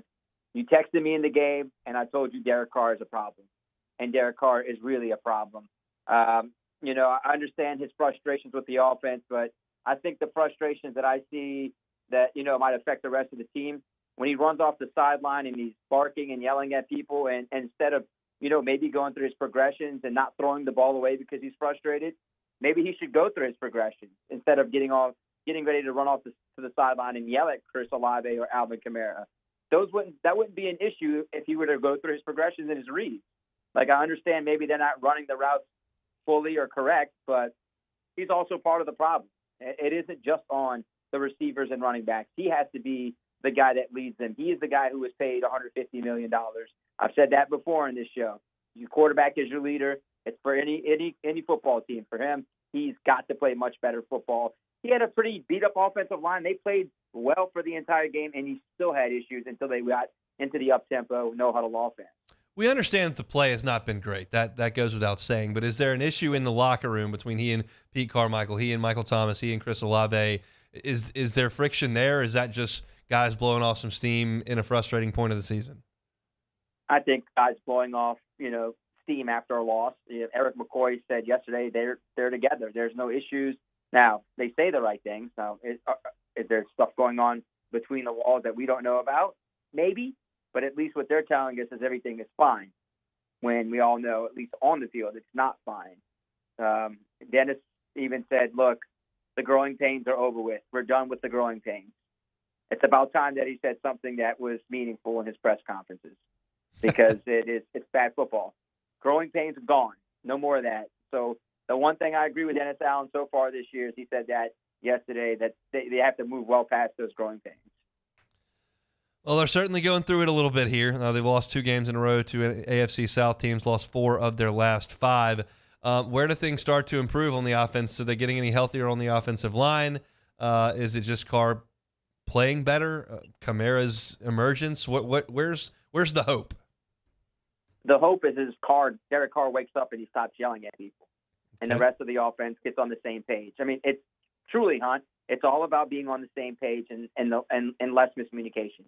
Way too much miscommunication this far into the season. Like Coach said, that's got to be out of the window now. Growing pains are done. You have to be on the same page. This team is truly, I know people hate hearing this, and they say, no, they're not. They really are better than some of these losses. Like the Packers, an utter disaster. Should have never lost that game. I don't think they should have lost to the Texans with a rookie quarterback and a bunch of new pieces and a rookie head coach. You don't lose those type of games if you're predicted to win the NFC South. Those are the type of things that should not happen. You should not be this far behind this deep into the season. I mean, it's inexcusable. It really is inexcusable football. And it comes from everyone, from the offensive line, receivers, running back, quarterback, coaches, offensive coordinator. Every single person in that room, in that locker room, has to be much better. And that's plain and simple. Everything has to be better, and it's just not good right now. I mean, 3-4, they should be 5-2. Is Trevor Penning just going to ride the bench the rest of the way? Absolutely. Until he learns how to block and pass pro. He's going to ride that bench until he learns how to become a first-round pick and give better protection, because he's absolutely, I think, rated as maybe the second worst left tackle in the NFL, or the worst left tackle in the NFL right now. So, yeah, he's going to have to learn. He's going to have to learn by watching. If it isn't working, he's just going to watch, and that's just what he has to do. I mean, he's just not playing good football, and it is what it is. Maybe out during the offseason they move him inside because he could do decent in the run game, but his pass block, nah, it's not good. It's not good at all. Not good enough to be a first-round pick. So what's the hope for this offensive line as far as personnel? What's the latest on injuries? I know we've got concussion issues and ankle issues. What are we looking at here? I'm not sure if James Hurst will be back. You assume Ryan Ramczyk will be back. Andrew Speed didn't do that bad after going like almost 5 years without playing left tackle. Last time he played was 2018. Thought he did it all right. I mean, he went against their best pass rusher, Cam Irving, who they signed a couple weeks ago. Didn't do so bad on the right side. So at least you think we have, Ramczyk back this week, and you throw him into the mix. So, look, they got guys they can count on now after watching that game going against that defensive line. But, is the quarterback, Derek Carr, going to improve with 10 days off? That is the most important question. Will they be on the same page? And how will this Chris Olave, it's just a speeding situation. Get arrested for speeding, going 35 miles over. Is that going to wake him up a little bit? He and Carr are going to be on the same page. So, got a lot of moving parts when you're 3-4, and it's not great. Colts have lost 3 out of 4, dealing with a new quarterback. Gardner Minshew's in there. How do you like this matchup? They've done well against Gardner Minshew. They beat him the last 2 times last year when he was the Eagles quarterback, when Jalen Hurts was a little banged up. He didn't play in that game. That was because the defense did really well. And then a few years ago in 2019, he was a Jacksonville quarterback. I think they won that game 13-6. But most of those 2 games were based on the defense. Their defense got the job done. And sometimes you have somebody's number. And, I think, to me, honestly, Hunt, the defense is just going to have to carry them again. They put up a lot of points against the Browns this past week, and that's a very good defense. And Jonathan, Taylor, they're probably going to run the offense through him. He's healthy, and he looks good. And if that run defense can't show up early, and just doing what they did against the Jags and what they did against the Texans in the first half, that's just a recipe for more bad football, and they could be 3-5 after that game. These are the games that they're supposed to win. Before the season, I said, man, these are the games they're going to rip off, win a bunch of games here. But right now, there's no such thing as a winnable game for this team, the way they're playing. It's just you're a bad football team right now going against another bad football team. So they're a 1-point underdog, and they probably should be a 1-point underdog at this point, the way they're playing. You've been in the Dome a lot of times. How was Thursday night's environment, and what did the crowd sound like? It sounded pretty brutal on TV. Oh, yeah. The boos were coming out. We're not going to lie. The boos were coming, and social media, you could see the frustration is there times 100 since the last game against the Bucs at home, and until the Saints figure it out. I only think the boos are going to grow louder. That's honest. And I think some of the players understand the fans' frustration. But they pay a lot of money to go watch them play and have a winning product. And if they're not going to win, and they're going to look poor on offense or defense, and even special teams, which has been an absolute mess with Groupie and Headley. So the boos are going to continue coming until they find a way to string along some wins and be more consistent on offense. Sharie Aack, WDSU, is our guest each and every Tuesday here on the Jim's Firearms Hotline. All right, Sharie, let's switch gears to the Pels. I'm about to crank things up here. Fairly healthy with the stars. You're obviously missing Trey Murphy and Jose Alvarado. Missing some time, but everybody else okay? Yeah, everyone's pretty good. We'll see where he's at in 2 weeks with Jose Alvarado. Trey Murphy, look, he might be another month and a half away, but it looks like he's a little bit ahead of schedule by what we're seeing in practice, jump shooting in practice. So he's probably a little ahead of schedule. So I would anticipate maybe a month from now we'll see where he is, and that's probably a good sign. But the main two, Brandon Ingram and Zion, look good, look healthy, and that's what you want. Now it's just keeping them healthy for a long string with this season. But they go into Memphis tomorrow, no Ja, no Steven Adams. You think to yourself, you have to take that one. You have to take it with your two stars and C.J. McCollum. You have to find a way to take that game and come back home Saturday for the home opener against the Knicks. So I'm feeling optimistic, Hunt. I feel better this year than I did last year when the season opened up. And they looked good until late December, and all the injuries started happening. They were in first place, tied in first place with the Nuggets. So staying somewhat healthy, Hunt, with your stars will do a lot of good for them. They can be a top 5 team if they do that. We shall see. Crank things up tomorrow in Memphis. Sorry, Sharie, we'll do it again next week. Thanks, man. Hopefully some better news next week, Hunt. That would be good. Yes. Sharie Aack, WDSU, down there in New Orleans. The first ever Baton Rouge Kids on the Catwalk Dreams Come True fashion show coming up October the 26th. That is in 2 days at the Country Club of Louisiana. Dream Kids are going to be walking the catwalk with local dignitaries as their escorts, Flynn Foster and Richard Condon of our Guarantee family. Admission's going to include dinner and an open bar. There's also going to be live and silent auctions featuring celebrity auctioneer T-Bob Hebert. So purchase your tickets or tables online at dctofla.com. That's dctofla.com. Tell you every single day about this Dreams Come True fashion show. Such an honor to be a small part of helping out Dreams Come True. A wonderful organization here in Louisiana that helps children and their families as they fight a tough battle early in their lives. So thrilled that Flynn, Richard, T-Bob, and a host of others are going to be a part of it. If you can, we certainly appreciate it. dctofla.com, again, is that website. We will take one more time out, come back, and close it up. It's the Hunt Palmer Show. The Hunt Palmer Show. Don't let the power go out. It's just a nuisance. It's a hassle. It's an inconvenience, and it's preventable. Boudreaux's Electric can do it. Whether it's your home, whether you own a business or a commercial building, you can prevent the power going out with a generator from Boudreaux's Electric, a Generac generator from Boudreaux's Electric. They're a premier Generac generator dealer. It means they're in the top 3% nationwide. Every single generator that they sell, free 10-year warranty from Boudreaux's Electric. And how about this? I told you they've been operating for 40 years. They have. Neil and Melissa Boudreaux been running the show. Second location coming soon, early 2024 in Gonzales. And they've got a new phone number that you can already use. It'll ring them right up, 225-300-9389. 225-300-9389. Give them a call. New location coming soon in Gonzales, but that phone line is going to work right now at Boudreaux's Electric. In times of need, get a full list of phone numbers, websites, and other important emergency information on the Demco Stormwatch page at 1045ESPN.com. Follow us on Twitter at 1045ESPN to cast your vote in the Citizens Bank and Trust Poll of the Day. Vote daily inside Off the Bench, live at lunch, Hunt Palmer. And after further review, Citizens Bank and Trust brings you the Poll of the Day via Twitter at 1045ESPN. There it is, the extra mile.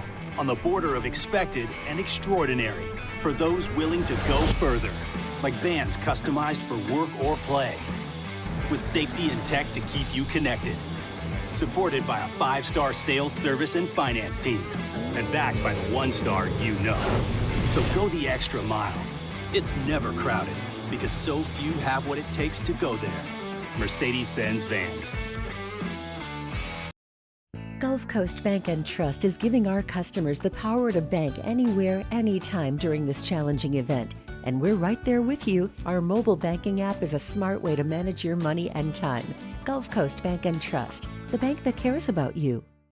Gulf Coast Office Products is a nationally recognized Savin office equipment dealer based right here in Louisiana. Over 100 employees strong, Gulf Coast has the boots on the ground to support all vertical markets, from education, engineering, legal, and finance. With the latest in office technology, from desktop to production segment units, Gulf Coast and Savin have the perfect fit for you.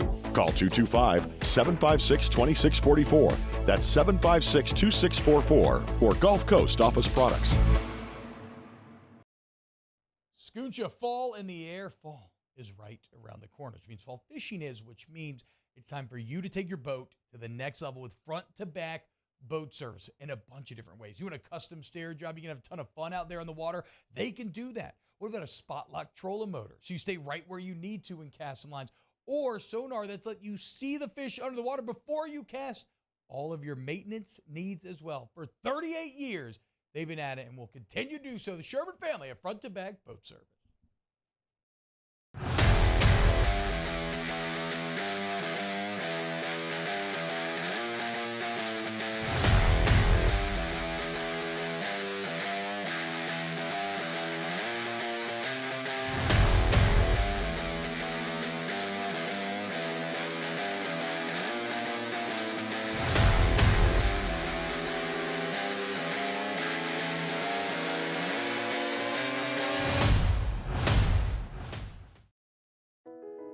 I've been doing business with Luba for 25 years. They're dependable, trustworthy. It's just the attention to detail with our clients. Our folks have years and years of experience.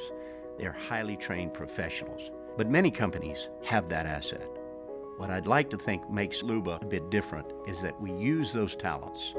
Matt Moscona inviting you to join us for Tuesday's AFR, powered by Sunshine, your hometown John Deere dealer in Louisiana. Sean Salisbury joins us. We'll talk some quarterback play. Lee Feinswag talking beer. We'll look forward to seeing you Tuesday 3 to 6, 104.5 ESPN Baton Rouge.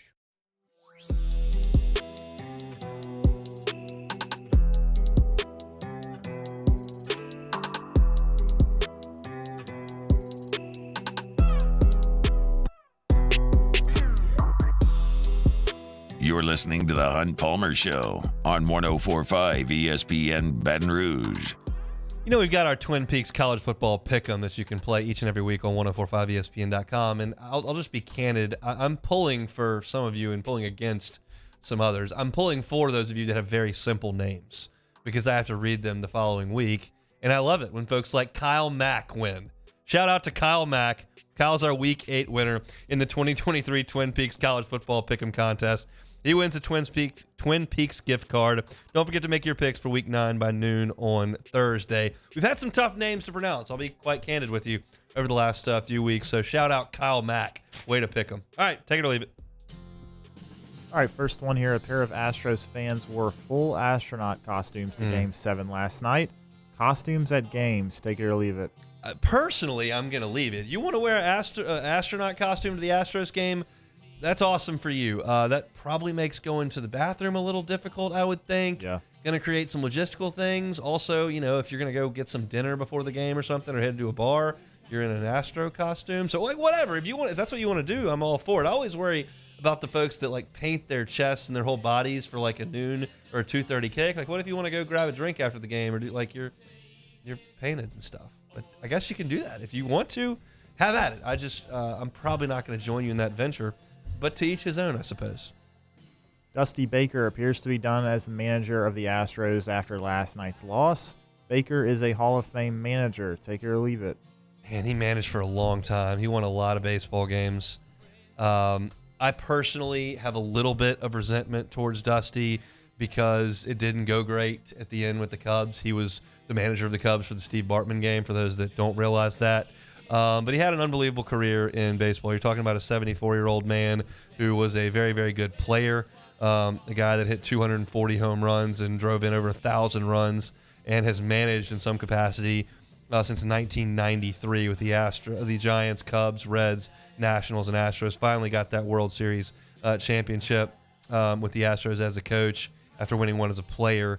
3-time manager of the year, World Series manager, won a ton of games as a manager, also a military veteran as well.